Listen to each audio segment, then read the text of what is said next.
Welcome to the Bravery Academy. Today's guest is Lena Winslow. Lena's moment of chaos started at the age of 7. Growing up in the Ukraine, the Chernobyl nuclear meltdown changed everything for her in a moment. Listen into her story today as she shares about the learning to trust, the acceptance, and the courage created out of learning to lean into those messy moments in life.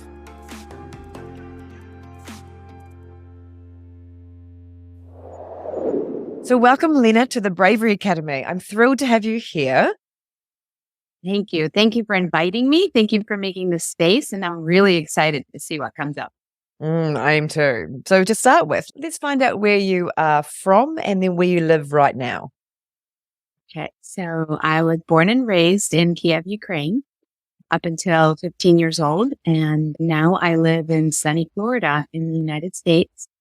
And we've been here for 10 years and several other places in the States before that. Mm-hmm. And, my family and I, and we're having a great time in the sun. Amazing. It sounds gorgeous over there.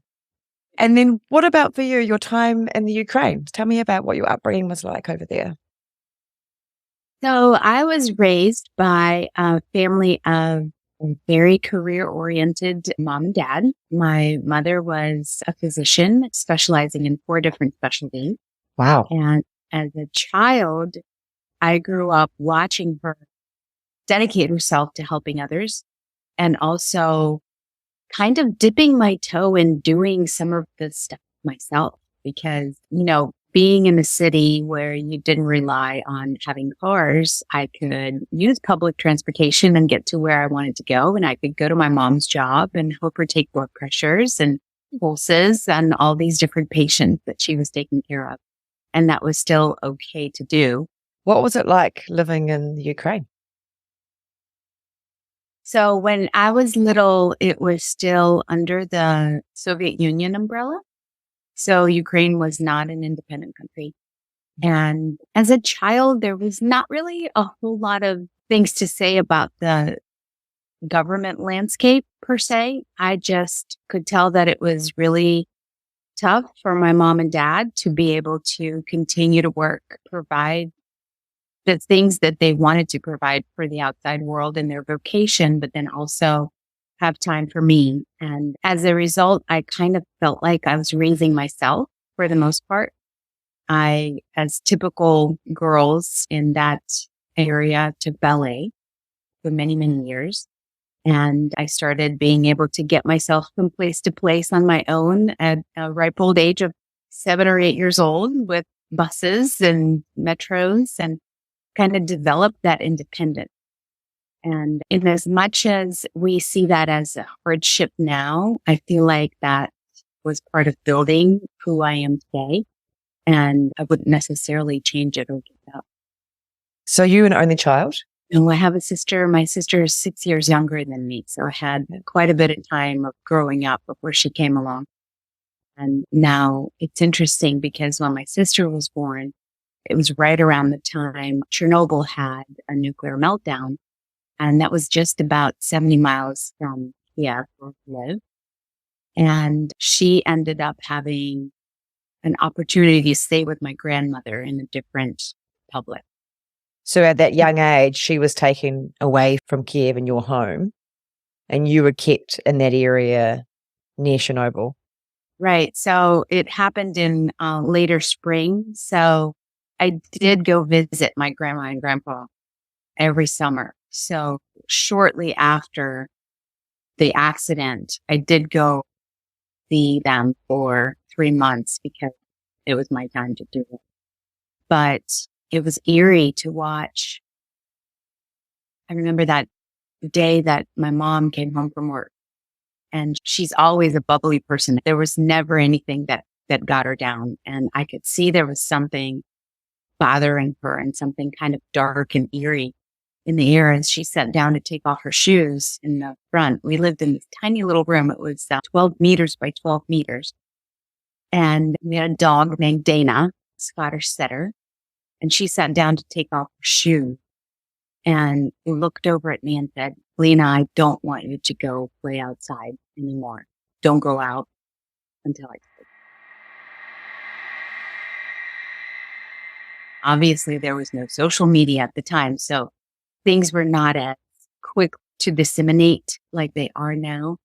And because my mother was a doctor and she was hearing and probably seeing people come through from 70 miles away with unknown injuries, she just told me not to go out. And I knew it was something eerie because we lived in a tiny little room. So being able to go out was part of life for us. And then I started seeing trucks come through the streets and washing windows and dampening down the dust and the dirt in the street. And a couple of days later, my mother came home from the hospital with this device. And it's interesting because I became a nuclear scientist because I wanted to know all of these things. She brought home a Geiger counter, which is that device to measure radiation with. And she started walking around our tiny little room, our little apartment. And our dog had long hair. And she really pegged that meter with radiation. So that was, from as far as I can remember, my very first real loss that I experienced, because the dog had to go live with somebody else that had outdoor space for her because we were on the third floor. So she would have to come down, do her thing, and come back up and stay in that tiny little space. And it just couldn't happen. That was my personal memories of that time. And, the airplane travel and train stations shutting down and people panicking. And we're just kind of waiting to hear what happens and wondering what happens to the earth, because Ukraine is very famous for raising crops. So a big question is going to be, how is that going to go after that? And it just kind of unraveled after a few years and became clear, but it was very uncertain for the moment. How did that feel to you as a child? It's interesting because I have studied and I know a lot now. So looking back in hindsight, I could see that in that moment where my mom came home and it felt uncertain and eerie, and she was telling me not to go outside. I think I bumped into that mode of logic and knowledge and being able to solve pretty much almost anything by thinking it through, dissecting it on the scientific level, and making it safe for myself and my family. So it came down to safety right from the start. Yeah.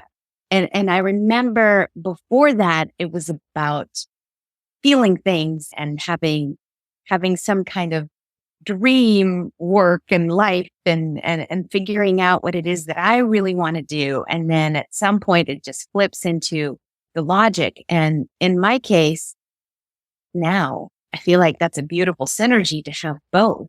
But as a child, I retreated into safety and into being able to know what to do, when to do it, and be perfect at everything. Right? It's interesting looking at this from parallels of what's happened in the world the last few years, right? The world shut down in a different way with COVID. And it's this, like, thinking of our children now, you being a mother, my being a mother as well, and like how that impact for you, there was less play, there was less like just joy, and being the innocence of it changed. And so how did that evolve for you over the next few years? So the next few years were equally as tumultuous because my mother ended up with a breast cancer diagnosis. And I was 15 at the time, and that was the year I was in the United States for my first exchange year. And automatically everyone reverted to thinking that the reason, because we had to have a reason, we had to have a scientific breakdown of why things happened, that the reason was going to be Chernobyl. And in a way, that was one of the reasons she was sponsored to come to the States to get her treatment. And again, because I was in school here for that year and I spoke better English than she did, I walked through every single doctor's appointment, every single scan. Like, I had to be in the scan room telling her to hold her breath when they took her x-rays. So it was not just, come in and there as a family member, was an integral part of her treating team. And knowing all of that and looking through the lens of a healthcare provider at that age, I decided to major in nuclear medicine, radiation science. That was my way of figuring out what was happening and how I was going to do it. And eventually my mother's cancer diagnosis took over, and she ended up having a year. It was in the hospital room and I was holding her hand. And that was still a time where I was functioning pretty much in that logic stage, and I was going to solve everything. And if you were going to talk about turmoil, it didn't really hit me until several years later. As I look at my life as a whole, I'm 43 years old now, and we're not even done talking about all the things that led me to where I am. But I am grateful because I can look back and list out, actually did this. There's at least 12 experiences in my life that I would consider a great loss. First one being losing my dog. But at this point in my life at 43 years old, as I look back at those 12 experiences, in the time that I did this exercise, I could see the growth and the opportunities and the things that came out of them immediately in at least 9 of them. And 3 more took me about 2 or 3 weeks of deeply thinking to find that nugget of what did this thing teach me? And why was I meant to go through that? And what am I supposed to do with it going forward?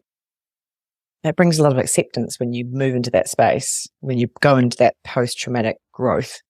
And that's very hard with grief to do that. It's so challenging, but a really powerful process to do. Well done. Takes a long time. So transitioning from your loss of your mum, how did that unfold for the next few years for you? So, of course, I dove straight into all the studies, and I was always sitting at the front of the classroom, learning all the things and checking all the boxes and dotting all the I's and crossing all the T's. You know, there was an incredible amount of success being a student. And then I was married in that time frame, and my first child came along after I was working in the field for about a year. And when she was born, we were, of course, overjoyed to have a little girl first, because I always wanted a little girl. And she's 17 now. But when she was born, I started noticing some things little by little. And there were some developmental delays, and we eventually ended up with an autism diagnosis for my Catherine. And any specialist that I would go see would say, no, wait and see. And you know what? For me, for my science brain and my heart at that moment, let's see what happens was not an answer. And so I started looking outside of the box. I started looking outside of the peer-reviewed scientific studies on our main area where scientists publish them all. And I started realizing that, you know, those published studies are incredibly important and wonderful and valuable, but it takes about 10 years for any sort of change to filter through to the end result for a patient, for one single person. And for me, it was my daughter. And so I started living on that cutting edge of what are people doing for this diagnosis, and how can I help her now without waiting for the science community to catch up with different things, and what was I willing to do and experiment with to help her. And, you know, of course, there's diet interventions. There's all sorts of things that we did. We explored many different areas, integrative medicine, and we've had great success. This girl is a jibber jabber. She talks about pretty much anything and everything. She knows exactly what she wants. She has a boyfriend. She's 17 now. and she loves animals. And there's just so many things that I feel like were able to be brought into her life because we did all of those things to help her in the beginning.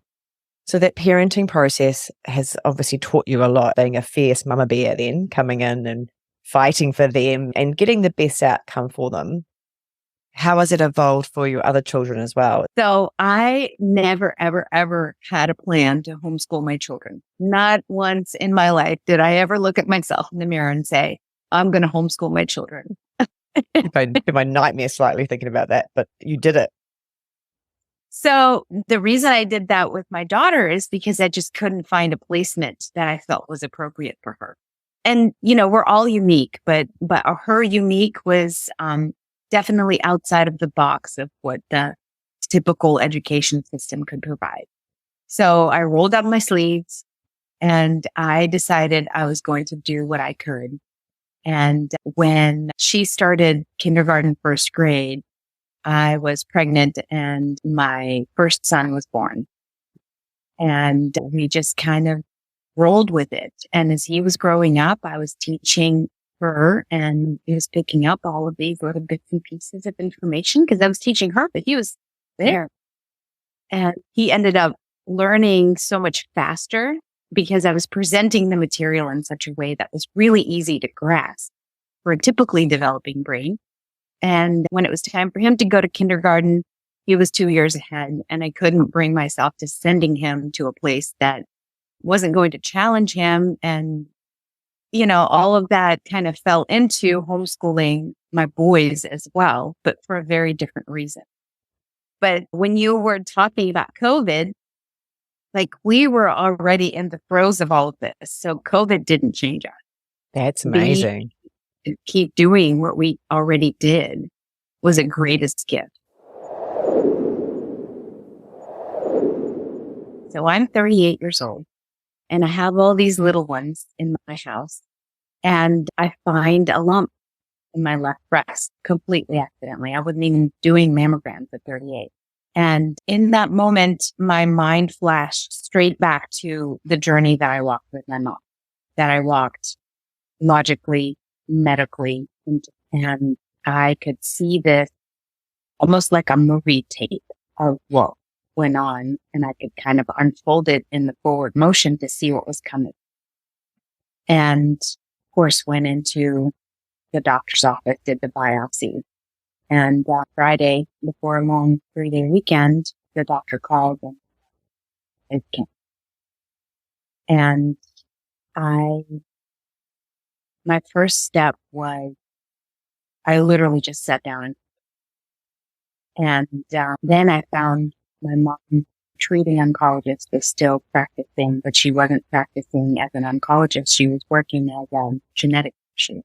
So we got in the car and we went to see her. And it turns out that Chernobyl had nothing to do with it. The whole thing had a genetic component. And in that appointment, this woman who has had the front row seat in a lot of these stories for me looked at me. She said, I want you to know her story is not your story. I kind of thought about it and I went back to my local medical team and they presented me with to do and when to do it. There were surgeries, there were chemo treatments, there were specific drugs that they were suggesting. And I have a contemplation closet and I'm sitting there and it's Hiding away underneath and I've got all the lists. And I'm like, okay, I'm going to pick my story. Come on. Like lightning bolt. Show me what it is that I'm supposed to pick. Here's this line, and this line. And I heard, I can't tell you, like it was coming from within me. And it was a perfectly clear sentence that I didn't logically form.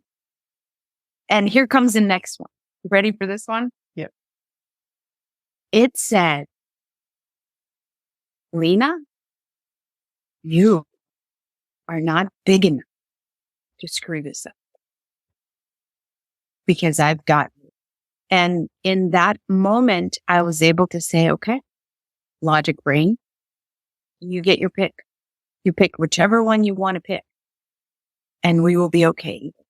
So I picked it and I did surgery. I did 4 months of chemotherapy. I chose a lot of things unconventionally. I literally looked back at my journey through autism with my daughter and applied those integrative concepts that helped her in her ability to keep her gut healthy, to maintain brain health, to avoid things like a typical issues with neuropathy after chemotherapy. I plugged all of that into my care, told my medical team that that was going to parallel my journey. And this was the place where I could see every single thing that ever happened to me come to a resolution in helping me survive. And I told myself that there is a reason why I get to walk this and I get to be on the other side of it. And it's not a nuclear reason, so to speak. It doesn't just involve my nuclear family. It has to involve things outside of that, which is why we're here today. I have tears. They're tears of absolute just awe for you. They're tears of my sisters. Both my sisters have been through the same journey and they are amazing. Both have breast cancer. Yeah. So when I hear those stories, I think of other women that may be wherever they are on that journey, because it's one of the scariest processes. But because you'd been through that, I just hear this courage, deep, deep courage in you that went, I'm going to do this. I'm going to work through it. I'm okay. I'm going to be okay. It is so much about that deep belief on a soul level. The incredible part of the story is every time I settled on a decision of how it was going to go in the future, and I didn't know how it was going to work, a chance, a tool or some kind of help appeared. So I talked to my medical team about the hair, and apparently there's this thing called the cold cap. Have you ever heard of a cold cap? We did it with my sister in London. So she's going to be editing this, listening to it later. And I went over and helped her from New Zealand to travel to London for her 3rd round of chemo. She knows that this was one of those moments where we just connected in a very weird way, because she'd chosen to do the cold cap to help try and get her through it, right? To see if it would make a difference. Again, for the children to not look different. And she did have an amazing wig that she used sometimes. I think she called herself Helga or something. It became the alter ego. It was always playful and fun. And she just was so brave going through that process. But the cold cap thing, I didn't really know much about it, even though I've had a background in this as physio and chemo stuff with my work that I did. But seeing it in action, and she's like, you've got to get me through this. You've got to kind of support me through this. I'm trying not to laugh with it on her head because it looks so intense. I was like, all I could think of was, you look like Genghis Khan with like this like cold cap thing. And I didn't want to say anything. And then she's like, you should have said it. It would have made me laugh and get through it afterwards.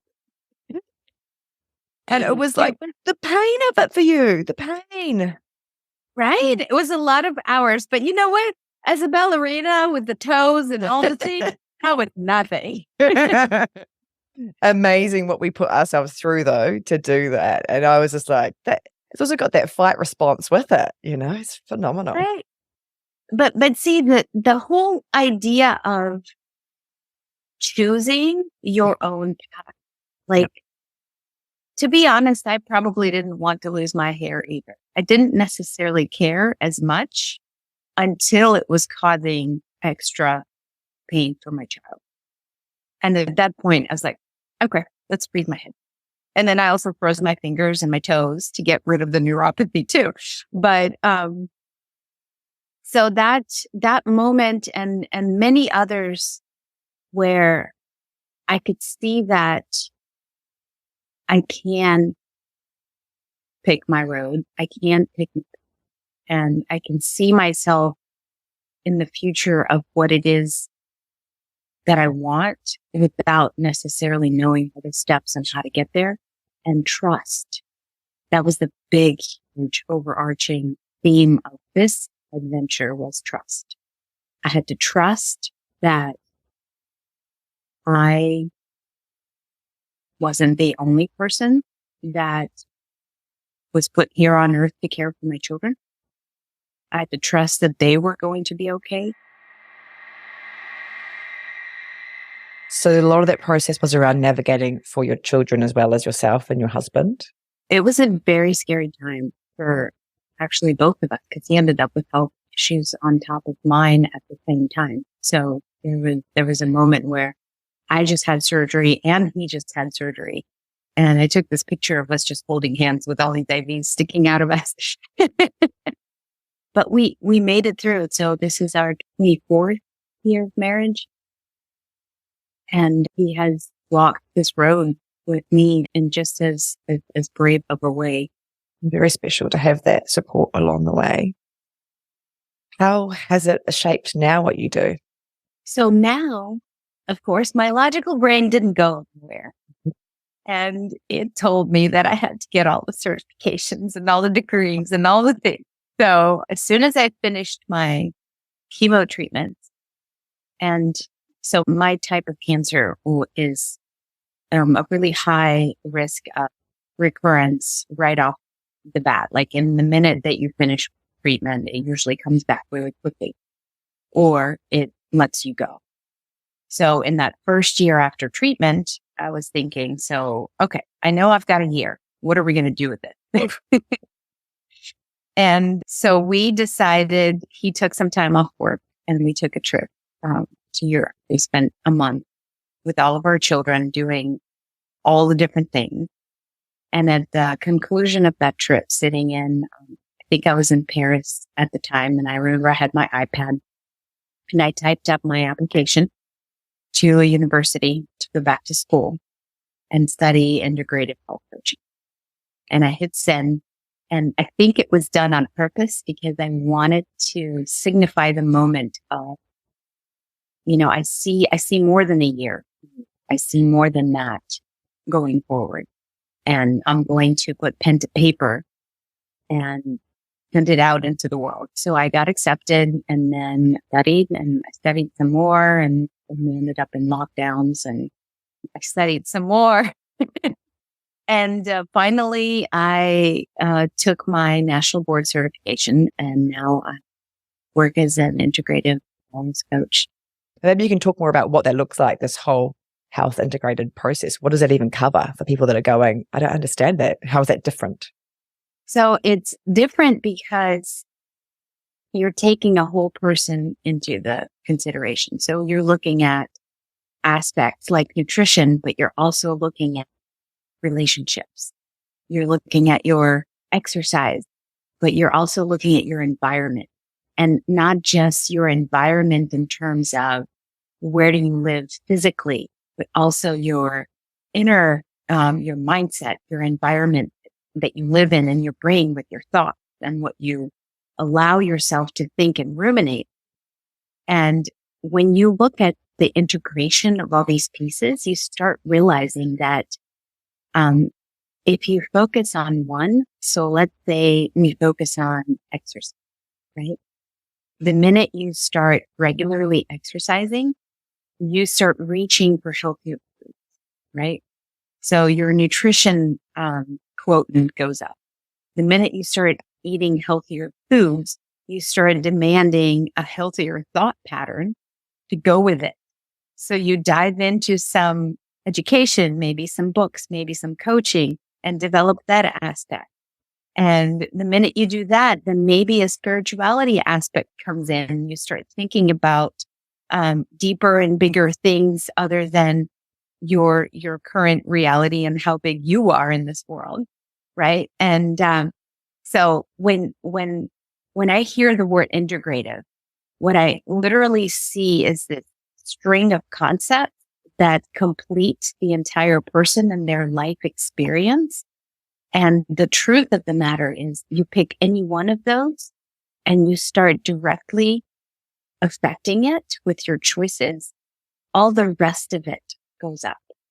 And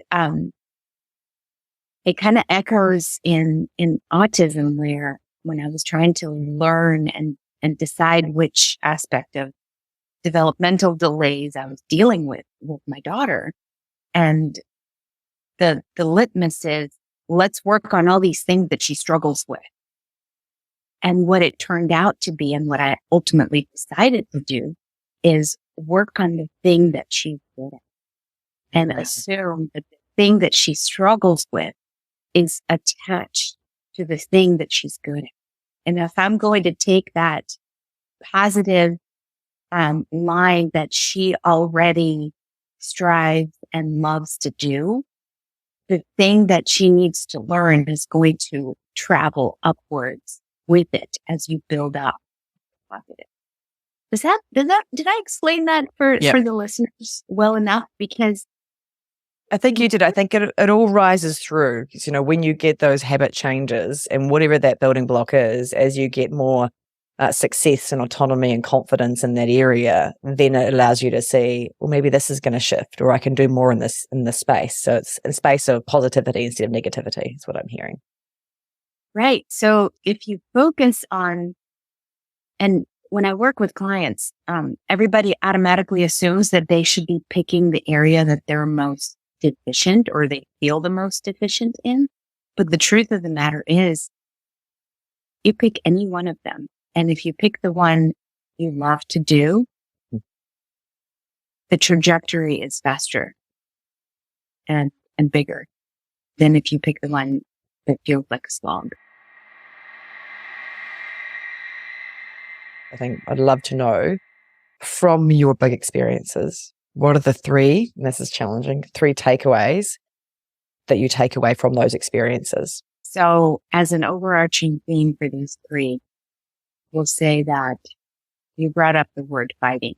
And that was an instrumental place where I pivoted, because I chose not to fight. Yeah. And it might be controversial, because a lot of the messaging out there says, you know, you're going to kick cancer's butt and do all of these things in a fighting way. In my mind, from the very beginning, it was more of coming alongside this thing that is scary, that I don't want in my life, walking beside it and learning all you can from it so that you can grow and leave it. And the image that came to me was about, you know, what's the name of that mythical creature that has, like, if you chop one head off, 10 more grow in? That was the image that I had in my mind about fighting, and I didn't want that. Mm-hmm. So as an overarching, that was the big takeaway for any struggle or hardship that you would go through, is that you scientifically dissect it, see what it's there to teach you. It might take years, but being willing to do that. So that might be my number one. Number two is this idea of trust, and trusting yourself to make the choices. And once you trust yourself, you can trust everyone else in your team, because you trust yourself to make that choice. Don't trust your team to make the choice for you. You make the choice. And number three, probably what I would do is bring up one of our very inherent fears as humans, is that abandonment and separation, and talk about how that specific concept builds into a person that can have community around, that can see beyond yourself. And some of those hardships allow you to do that. Because when you're in that specific place in the ditch, so to speak, you see who surrounds you and you see who is with you. And I think step number one is not to abandon yourself. Thank you so much, Lena. If anybody wants to work with you, how do they do that? I do have a website. It's www.Lena, Lena Winslow. And I'll put that in the show notes, so that if you're feeling called to taking a step or learning what this coaching process could be, and they can discover it. What does bravery look like to you? That's a really good question. Bravery, it's not an act of bravery in itself. I am not out there being brave. I am out there going through fear while afraid. A fear response is built into every human. It is a survival mechanism. But being able to see it for what it is, look it in the eye, and know that there is something bigger and better on the other side. And being able to just maybe not charge through, maybe slowly push through, but yet still make progress one little step at a time. That's bravery.